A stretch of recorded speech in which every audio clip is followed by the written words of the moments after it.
Nigerians, I wouldn't be the only one to watch this. I wouldn't. I know you all want me to be the only one to watch this, but I wouldn't. Please watch this.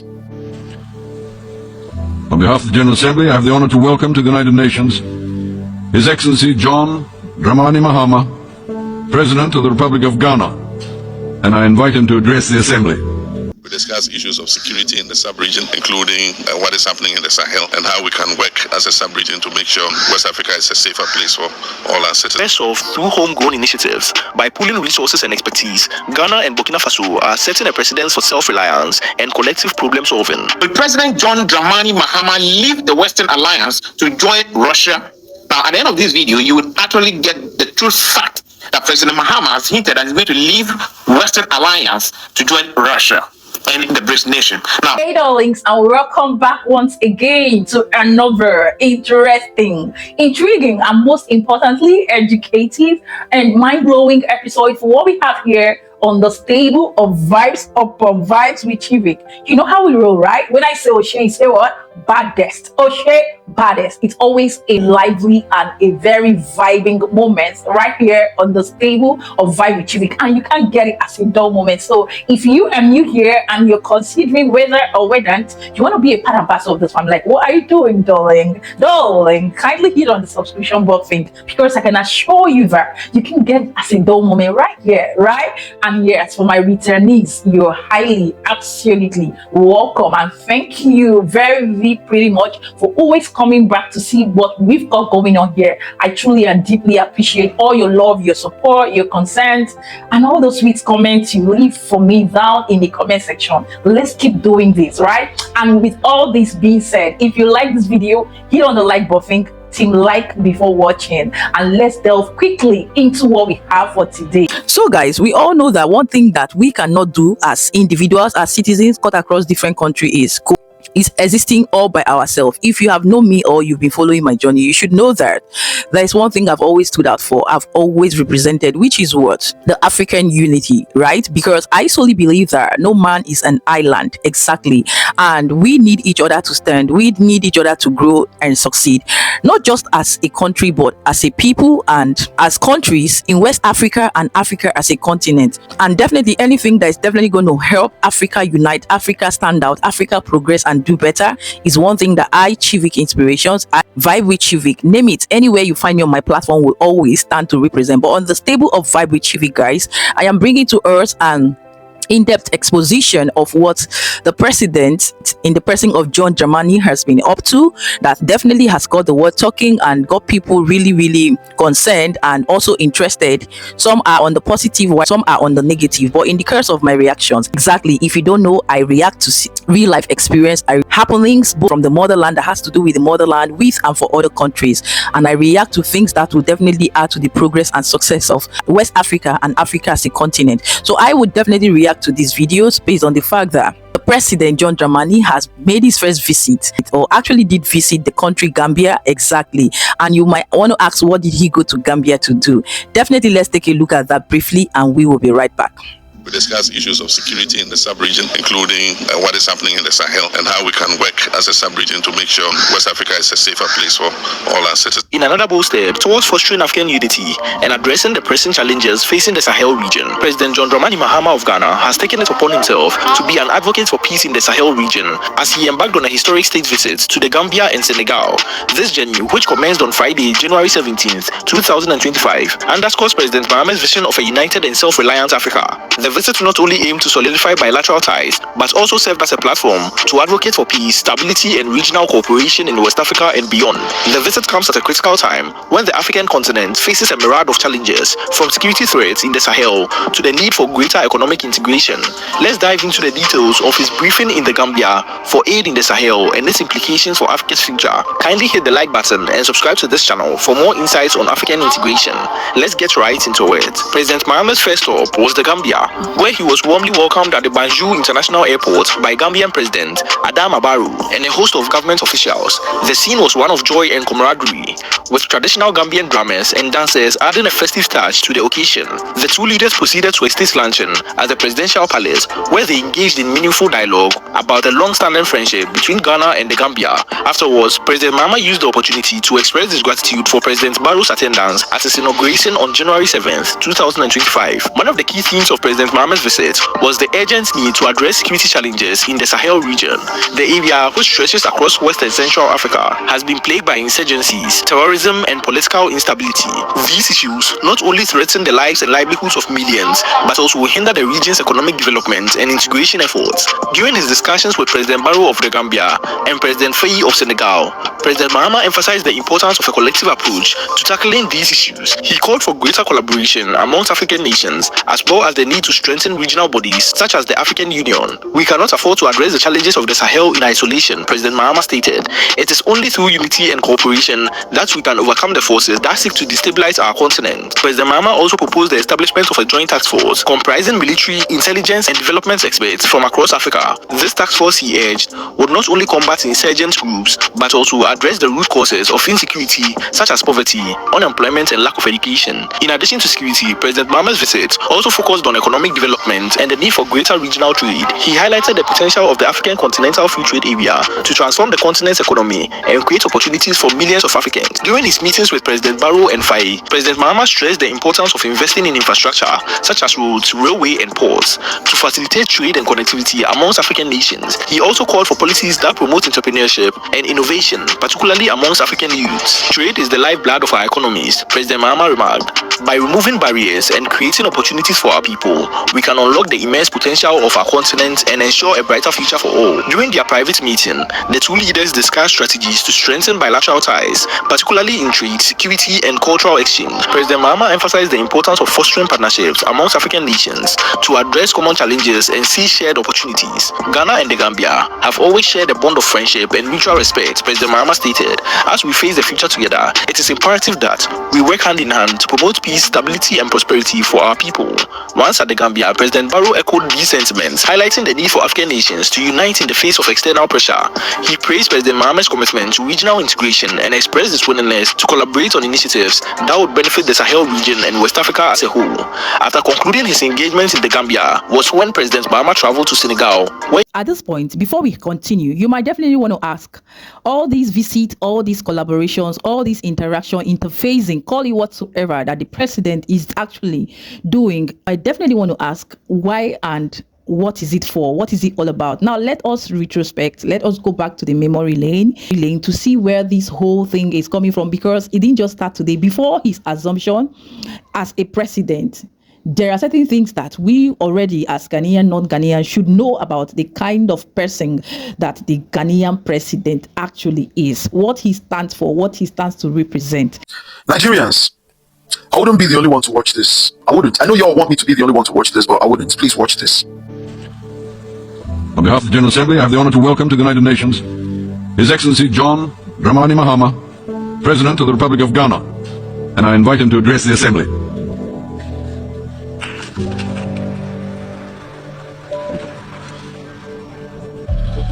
Thank you, my brother and President of the 71st session of the United Nations General Assembly, Mr. Secretary General, colleagues, delegates to the Assembly.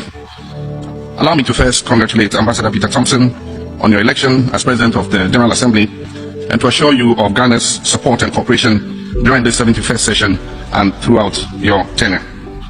I congratulate also Secretary General Ban Ki-moon for his selfless and dedicated service to our organization over the past 8 years and for the achievements during his tenure of office. His time as Secretary General witnessed some key defining moments for the United Nations in the maintenance of international peace and security, development and human rights, and I commend him for his leadership. I am the President of the Republic of Ghana. I was born 1 year after my country gained independence from colonial domination in 1957. I was born in the same year as Michael Jackson, whose untimely tragic death shocked the whole world. Michael was also known as the King of Pop and was one of the greatest entertainers that ever lived. The words of his 1991 hit song, Heal the World, continues to echo to us from his grave. Michael Jackson sang, and I quote, "Heal the world, make the world a better place for you and for me, and the entire human race. His song was released in 1991 and came at a time of excitement for the whole world. In the 58 years of my life, I have seen the world change more rapidly than in the millions of years of its existence. My life has spanned the excitement of the post-war era, the heady days of our liberation from colonial rule in Africa, the Apollo moon landing, the Cold War, the excitement at the fall of the Berlin Wall, the era of globalization, the end of apartheid, the global progress of the MDGs, the Arab Spring, Brexit, China slowdown, SDGs, ISIS, cyber attacks, and it goes on and on and on and on. Mr. President, our world today is more complicated than it has ever been. And the question I ask is, what happened to the ideals that gave birth to this organization, the United Nations? What happened to that enthusiasm that captured the spirit of the post-war world, that envisioned peace, safety, and security for all of mankind? What happened to the excitement at the thawing of the Cold War? And what happened to our joy at the collapse of apartheid? The era of the Cold War created a paradoxical safety and security. The bipolar world and the arms race assured mutual distraction from any nuclear war. And therefore the world was a more predictable place. Kasongo, yeah. I know Nigerians will be wishing that such man can only be but a governor in Nigeria. Seriously, I know Nigeria will be wishing that such man can only be but a governor in Nigeria. Listen, let me start by saying this. I respect P2B. I respect Peter Gregory Obi. I respect his level of integrity. I respect him. But even Peter Obi is not as smart as this man. Jesus Christ. Did you see what he did there? And this is just a tip of the video. I didn't play everything though. Did you see him looking at the paper? Did you see him looking at the paper? He came with the paper, right? Made an introduction. Started firing. Now, my father retired as an English lecturer. But let me not bring my father into this, because I can actually make this statement without putting him in this. Sorry for that. So, we all paid attention to our essay in secondary school, right? We're giving loads and loads of assignments and exercises on how to build our essay, right? To build our theory, to build our assertions and postulations or submissions, right? Or compositions. Let me take it from the layman. Compositions.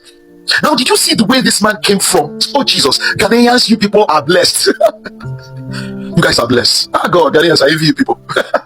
I envy you people. See, academics lives in Ghana. Academia. Academia lives in Ghana. Education. Little wonder over a period of time. The Ghanaian university was, I think, top 10 sometime around the world. In the whole world. Top 10. One of the best universities, right? Good. While Nigeria has never showed up in any way. I mean, there was this new release, and I think South Africa has 4 of the best schools in the whole world. 4 of the best universities in the whole world. And the other African country, I think, is in Morocco or something. I can't remember. I can't quite remember. Those are the 2 African countries, you know. But now, when you look at this, you see that this man, Jesus Christ, look at his composure. I saw this man and I was like, do you know that if Nigerians can round up Pete Edochie and tell him, guy, you must be the president of Nigeria. Sorry, it's a must. You must be the president of Nigeria. So, sorry. I think there was this African country that did it to one man. I think it was Professor, I can't tell exactly. So, if Nigerians can round up Yul Edochie and Pete Edochie, Pete, not Yul, Yul is just immature. I'm talking about the father, Pete Edochie. And ask him, sir, see, we're sorry, but we must have to force you to be the president of Nigeria. You know, I don't want to mention my father. Because that one, if you bring him to the equation, that one is going to even sacrifice his family to ensure Nigeria becomes good. That is my father for you. My father is ready to sacrifice his family to ensure that Nigeria becomes good, just to maintain, to have that bragging right that he was the one that fixed this country. Now, if not for anything on Pete Edochie, let it be that Nigerian presidents can come out, stand comfortably, and oh God, did you see the president of Ghana? Boy, that is education speaking. That is a citadel. That is a legend speaking. That is an icon speaking. Did you see how my guy started talking about Michael Jackson? He started 1 or 2 about Michael Jackson. He spoke about Michael Jackson, and when Michael Jackson was born, he told us that Michael Jackson was born with him, like age mates. He and Michael Jackson are roughly age mates. I was speaking about. Now, he was going from that age mate to something very important on the song sung by Michael Jackson, which is Heal the World, which is exactly what he was trying to go to. Ghanaians, are you not blessed? No, I say, are you not blessed? No, I didn't. I said, are you not blessed? See, I like to rejoice with people that have integrity. I like to rejoice with people that have dignity. Oh God, dignity makes me feel some type of way. When I see someone that is dignified, it makes me feel some type of way. When I see someone that has respect, someone that has honor, bro. See, I don't give a damn when you have money. For me, when you have money, I already summarize that you're a criminal. I give you the privilege to prove otherwise. But integrity, honor. Ghanaians, salute. Ghanaians, salute. at this point, I just needed us to have a background understanding of the personality, the caliber of what you guys or Ghanaian as a country has as president. And this is not just to hype, because if you want to look at it that it's from the angle of hyping, let's just take a look at what definitely our own as Nigerians, this is not even in comparison or whatsoever, but at least stating it as it is, that's so that when we as Nigerians react to situations and life experience as to what Ghanaians have as their president and what they have as leaders, then you have a proper understanding of what we are talking about. Let's just at least take a peep through of what such situations can definitely look like in the political aspect of Nigerians' own leadership, what we have as leaders in the country Nigeria, before we move further. I need you to watch this. 911 billion. Yes, sir. 911 billion. Yes, sir. 844 million. Yes, sir. 833 naira. Yes, sir. And 46. 46 what, sir? I'll take that again. Yes, sir. Take it. 1 billion. 1 billion. 911. 1 trillion. 1 trillion. 911 billion. Okay. 844 billion. Yes, sir. 1 trillion. Trillion, sir. Again. This one is too much for It's me. not too much. Take it again, sir. 1 trillion. 1 trillion. I hope that is not. I hope that's not on the record. It's not on the record. Just take it. 1 trillion. 1 trillion. 911 billion. 841 trillion. This is the Nigerian Senate president.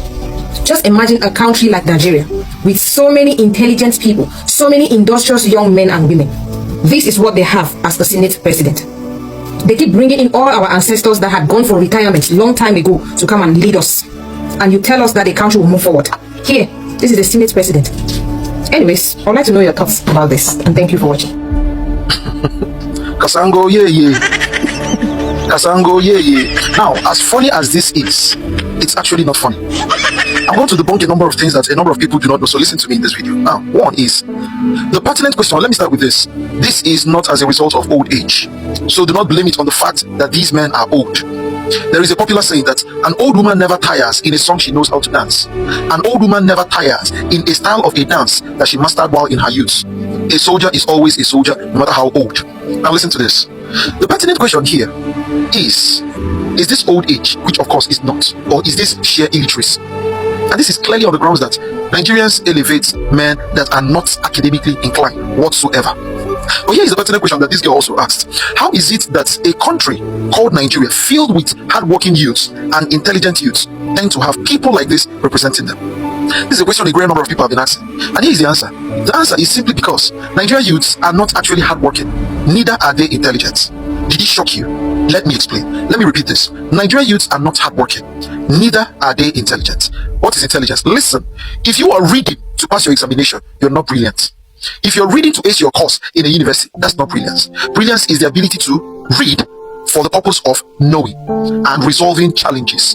Brilliance is the ability to study for the purpose of knowing or acquiring knowledge to resolve real life challenges, and not to pass examination or to get a job that puts money in your pocket. This is the difference between Nigerians and most of these developed countries. Or let me put it this way. This is the secret with white people. This is the secret with white people. They don't read to pass examination. They read to know and resolve real life challenges, which in turn makes life better for a society. Now, what is hard work? Hard work is not an effort put in order to acquire or generate money. That is not hard work. And in so doing, Nigerians are not hardworking. Listen to me. What is hard work then? Hard work is simply a great effort made to better the lives of humanity. It is a great effort made to provide services to humanity. To provide services to humanity, which means that that service you are providing is more important than the money that it fetches. But the problem is that Nigerian youths overlook those services and think about the money that it brings, which means they only serve to make money, instead of trying just to serve for the purpose of resolving challenges and making a society a better place. Whether money comes out of it, whether it doesn't come out of it, that does not matter for a hardworking mind. Now let me tell you, let me shock you. If you think making money is hard work, then you will be paid by a criminal that stole from you to render services to him. Let me repeat this. If you think that hard work is the ability to put effort in making money, then a criminal will steal from you and in the process might have done something bad towards your family or your own, and in future employ you and pay you to render services to him, which means in your interest to get that money, you are still serving the person that ruined your life. Does it connect? Does it truly connect?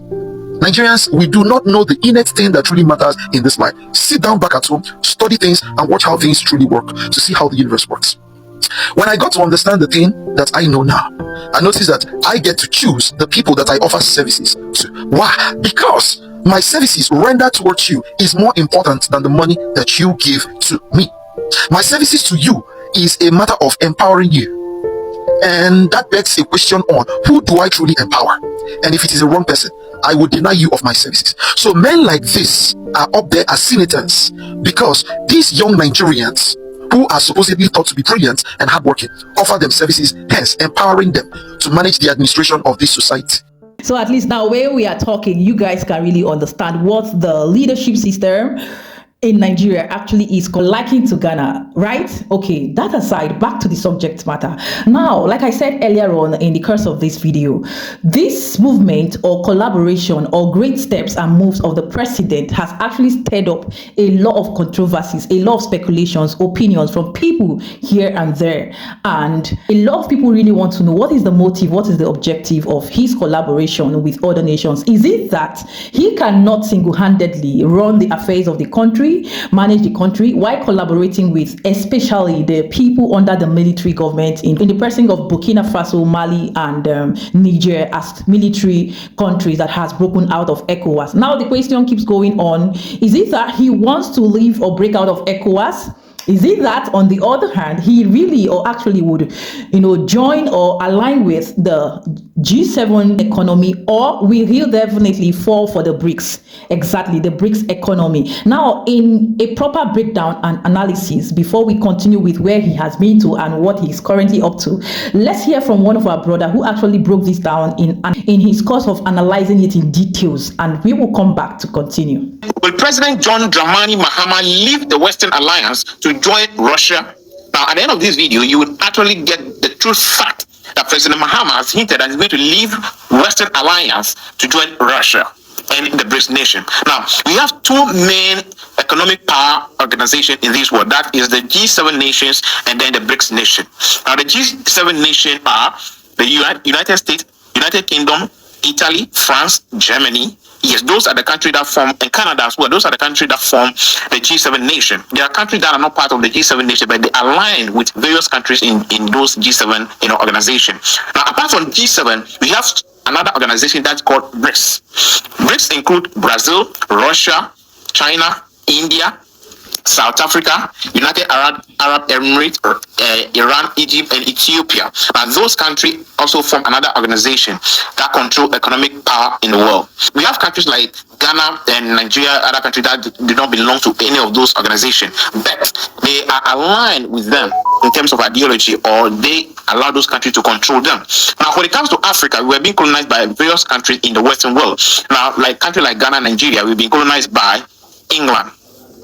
A lot of countries in Africa were also colonized by France. Now, England and France belongs to the G7 nation. So, although Ghana and all those other countries in Africa do not belong to any of these organizations, we mostly align with one of them. Now, why is it showing that President Mahama is likely to leave the G7 nation, the Western Alliance, to join the BRICS nation? Something happened on the 7th of January 2025 when President John Dramani Mahama was sworn in as President of the Republic of Ghana. Now, President Mahama is a former president. He served in government from the year 2013 to 2016 in Ghana. He was voted out and he was voted back in power again. Now, something happened on that day. The inaugural speech of President John Dramani Mahama on the 7th of January, he hinted on that. He made mention of the GDP of the G7 nation and the GDP of the BRICS nation. Now, he said that the world is not in normal time. And so, let's watch this video and I will give you a more breakdown. As I begin this presidency, it's not the same world in which we have lived under other presidencies. There are tensions and conflicts that have not previously existed between nations. These tensions and conflicts place pressure on alliances to decide where we will support. There's a seismic shift happening within the system of global economic dominance. Whereas the G7 nations, United States, the United Kingdom, Canada, France, Germany, Italy, and Japan, once provided the highest percentage of the world's GDP, over the last decade, that number has been steadily dropping. However, the combined total of the GDP of the BRIC nations, Brazil, Russia, India, China, South Africa, Iran, Egypt, Ethiopia, UAE, their GDP has been consistently increasing. In 2023, for instance, the G7's combined total of world GDP was 30%. But by 2024, by 2029, that number is predicted to drop to 27%. In 2023, the BRICS percentage of world GDP was 37.3%. And so what does this mean to us in Ghana? He left it wide open. He did not say that we are going to join the BRICS nations straightforward, but he just gave you the figures that this is the G7 nation. Their GDP kept going down, kept dropping. And in the year 2023, the G7 nation GDP combined contributes to 30% of the world GDP. Now that figure is expected to drop to 27% in the year 2029, whereas in the BRICS nation, their GDP in 2023 was 37%, and it's going to increase. So over the years, the GDP of the G7 nation have been dropping. That's the Western nation, the US, England, Germany, France, UK, Canada. They've been dropping, and the BRICS nation kept increasing. So he gave a figure for the term that the period that he's going to be president, that this nation will be increasing, and this nation kept dropping. He did not say that we are going to join these or we are leaving these people. Now, remember, Ghana is not part of the G7, neither is it part of the BRIC nation. But because of our former colonial masters or the country that colonized Ghana is the UK and they belong to the G7 nation, we align to them. You see that a lot of the Francophone countries as well in Africa align towards France, and so they are part of the G7, alignment. Now, something also significant on that day was the coming of the president of the Republic of Burkina Faso. Now, Ibrahim Traore was in Ghana, start a lot of news. Now, a lot of people were saying, why was he allowed to bring Ghana and then bring his personal security? Those are things that President Mahama is okay with. Now, about the G7 nation, why is this happening? The G7 nation GDP kept dropping because nations in the G7 itself have their GDP going down, including a country like France. Why? Every country in Africa that were colonized by France, their former colonies keep sending them money every year. Now, citizens of those countries are not happy, and now it has made the military step in countries like Burkina Faso, Mali, and Niger. They have coup d'etat in those countries, sending the civilian government away. Now the military are in charge of those countries, and they've cut ties with France, moving their military base away from their country. We have French military base in those countries. Now, after the military took over those countries, they sacked them away. So that is affecting the economy of France, and now in a larger scale affecting the GDP of the G7 nation.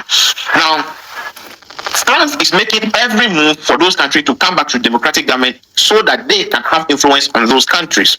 Right now, countries like Niger, Mali, and Burkina Faso that have military government, they have an alliance called the Sahel. The Burkina Faso president Ibrahim Traore only traveled within those nations because when he goes out of those countries, it's likely that the West, that is the G7 nation, like US, France, they can attack them or they can arrest them. So he only traveled outside the Sahel nation once to Russia, a BRICS nation. Right? He went to Russia to meet Russian President Vladimir Putin. So when President Mahama won the election, a statement was saying that they will send delegation to the inaugural ceremony, not the president Ibrahim Traore himself going there. Burkina Faso was not happy having a very lousy neighbor like Ghana because of the former president, but you can say that now they are okay to have Ghana as their neighbor. But President Mahama in his statement stated clearly that he is coming to work with his neighbors. It doesn't matter who they are. Let's listen to this. Where do we fit in this geopolitical maelstrom? Technology such as artificial intelligence has taken us to new heights, opening up the potential for national, financial, and personal security issues that we are not yet able to imagine. One example is the use of misinformation and algorithm manipulations on social media platforms to sway a particular group's sentiment towards or away from something. Now more than ever before, we need to strengthen our ties with our neighbors to ensure that we're working together to keep our sub-region safe. We stand in solidarity and work in alliance with all our neighbors in the sub-region. Recognizing the history of our borders, we also acknowledge that on the other side of our country's borders are our family members. They may be Ivorians, they may be Togolese, they may be Burkinabes, they may be Nigerians or Malians, but they are also Akans, they are Kasinas, they are Gwans, they are Ewes, they are Nzimes, they are Hauses, they are Moshis and Gurmes. Because we are all part of one another, one big family. According to John Dramani Mahama, we are all one big family. Before he came there, he made mention of misinformation. Media was used to, paint the military government very bad. When the coup d'etat happened in Burkina Faso, Mali, the Western media was doing everything possible to make them look very bad, like they were killing a lot of people and all those things. So misinformation, he stated that clearly. But we must move beyond the misinformation to really, get the actual fact that is that what is really happening. Now, after tackling the misinformation, now he went to say that he, altogether, they as African leaders, and we have about 21 of them over there, and then others also send their delegation. We have to work together because we are one big family. So it doesn't matter that Burkina Faso, Mali, and having the military leaders, and then they are now allowing Russia to influence them. Whether Russia influence them or France influence them, it is their own will. As far as they are happy, we are also happy. So there's no need of attacking them that, okay, you need to leave our government because our body because you are not in alignment with the BRICS nation. So you must, also get this fact right that President Mahama is somebody that, believe in a social democracy and, in a way aligned with the Soviet Union. He's somebody that had his education in Russia, and when he wrote his first book, My First Coup d'Etat, he went to launch it in the Russian language in Russia. Run up to the 2024 election, he was actually in Russia working, trying to do the translation of his book to the Russian language. That should tell you somebody who is fan of them already.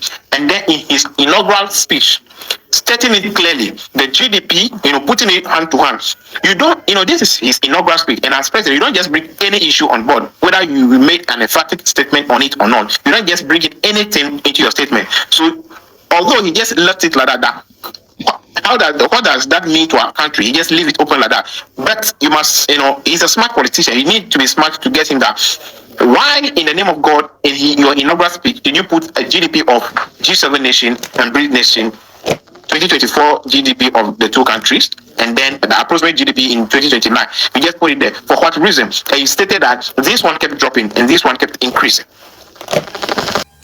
Now, guys, the thing is, my brother really has observed very well, and you might definitely want to assume, you want to speculate or conclude that it's definitely going to be a welcome development if the president definitely joins or aligns with any of these, whether the G7 or the BRICS. It is not concluded, it is not setting, and it is not made up yet, as we have heard and as we have seen, but it's open to all as citizens of Republic of Ghana, the motherland Ghana, and other countries to really know what is up and what is going on. But my own opinion, I would definitely say that from what I observe and what I've seen is that the president in question is a person or a personality that is working on his social abilities, social capabilities, wisdom, knowledge, and understanding, because he sees that united we stand and divided we fall. He is acting and working on a very rational, pragmatic pedestal. He is neither here nor there, but he is trying to unite. He is trying to associate with other nations, neighboring countries, just like we've heard, to unite nations in West Africa, in Africa as a continent, which, like we know and understand, if you are rational, will know that this will not just benefit the motherland alone, but bring to the limelight the growth, the success, and development of other countries in West Africa, North, East, and South. Exactly, because he is a man that believes that united we we stand and divided we fall. And that is what I think and observe. So he is neither, from my own observation, breaking out of ECOWAS, but trying to align, trying to associate, trying to intermingle, collaborate with these countries and their leaders to bring to the success, the growth, and the development. So at this point, what do you think? Emphasis on of him saying and believing that he stands for African unity, coexistence, interrelationship, and more is something that definitely, if you are intelligent, if you are explosive, and you think in a positive limelight, would definitely see it as a welcome development. But like I said, feel free to agree or disagree. This is my opinion, my observation. So at this point, what do you think? What do you understand? Because you see, I told you right here on my platforms, we are definitely not just talking about, mere issues, but issues that borders us, that troubles us, and issues that we are supposed to be on the know about what is happening in our society, in our environment, regardless of the country, even as Ghana to other countries and as Nigeria to other countries. So it is only a shallow-minded person that would definitely come to the comment section and begin to act and think in a myopic way, in a shallow-minded way, about not having this conversation. Because what is our existence? What is life if we do not talk about the things that we anticipate, we look for, and we want to see as changes in countries, as countries in West Africa, be it Ghana, be it Burkina Faso, be it Nigeria, Mali, Niger, be it any African country in a nutshell? Because at the end of the day, we are all Africans, and whatever borders a country should be a concern for the rest of the other countries, except you are selfish and self-minded. And I know that I have intelligent, brilliant. I can see you all in the comment section. I love the interaction. Keep them coming, because I'm learning as well. Like I said, I'm not perfect. I'm open to learning. I'm open to correction. I'm open to improvement. So that's why we're here, and that's why we're having these conversations, guys. So let me know. Some of you are really impressing me, because you see, if you don't talk and if you don't open up some of the things I do not know, respectfully and constructively, just like you're doing, I will not know. And learning is a constant thing, and no age is above learning. So I truly appreciate all your comments, all your likes, all your shares. Like I said, let's have this conversation rolling. And at this point, if you really like it on here, you will definitely let me know by hitting on the like button. If you like conversations, you like topics like this, sharing this video as well for more visibility, so that more people will get to know what is happening, what is trending in the country Ghana with other countries in West Africa down to Africa. Exactly. And as well, seeking and rooting for the growth, the success, and development of the country Ghana. Nothing more, nothing less. We're not here for cheap gossip, drama, or antagonizing each other. We are one West Africans in general, right? So like I said, hit on the like button. And if this is your first time here, you stumbled here, welcome to Vibes with Chivik. Right here, we say things just the way it is, raw and undiluted. Like I said earlier on, that touches and affects the life of citizens in Ghana, the motherland Ghana, and other countries. Exactly. Saying it just the way it is, not to demean, demote, demarket anyone, any citizen in West Africa, but to expose, analyze, react, educate, entertain, inspire, motivate, captivate, not just you, but your spirit, your soul, and your body. And guys, I really and truly will appreciate you if you join this family by hitting on the subscription button. Exactly. It's totally and absolutely free of charge. Right here is Vibes upon Vibes. You can't get it as a dull moment, because guys, you must definitely leave with something very interesting, something very new, something very educative. Do not let anyone deceive you. We set the precedent, we set the pace, we set the standard, and we call out the wrongs from the right. Exactly. So that everybody at the end of the day will live a better life, be the best version of themselves, and definitely look forward to achieving a greater height in life. Exactly. So why not join this family as you hit on the subscription button? Yes, keeping it real, happy, safe, and blessed, as I wish you a productive week, day, month ahead. Exactly. Till I see you in my next one. Ciao, ciao.